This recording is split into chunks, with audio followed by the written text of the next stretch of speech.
Food is medicine. Alam nyo ba na mayroong epekto ang ilang mga nutrients sa pagkain o pagkain mismo sa mga iniinom ninyong mga gamot? Ito, isang minuto lamang to, bigyan ko kayo ng ilang examples. Huwag mo munang scroll. Una, nauso ito nung COVID season, zinc.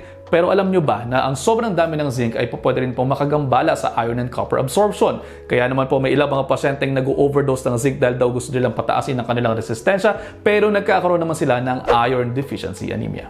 O diba? Isa pa, kung kayo yung umiinom ng doxycycline o yung mga tetracyclines, wag na wag po ninyong isasabayan sa pagkain ninyo ng mga pagkain mayayaman sa calcium, and similarly, wag nyo pong isasabayan sa pagtitake ng calcium supplements dahil nagbabind ang dietary calciums sa mga tetracyclines kaya hindi na-absorb ng katawan ang tamang amount ng antibiotic na yan. Hindi kayo gagaling. Isa pa, kung kayo po ay nagtitake ng mga antidepressants ng mga MAOIs o yung mga monoamine oxidase inhibitors tulad ng phenelzine o selegiline at iba pa, huwag na huwag kayo kakain ng cheese dahil yung pong chemical na tyramine sa keso ay nag-i-interact sa mga MAOIs at ang kwento niyan po pwede pong magpataas ang inyong mga blood pressure. Actually, marami pa ito pero hanggang dito na lamang muna dahil mauubos na po ang isang minutong hiniram ko sa inyo. I hope you're all 1 minute wiser. Pakipusuan kung may natutunan. See you next episode. Ingat!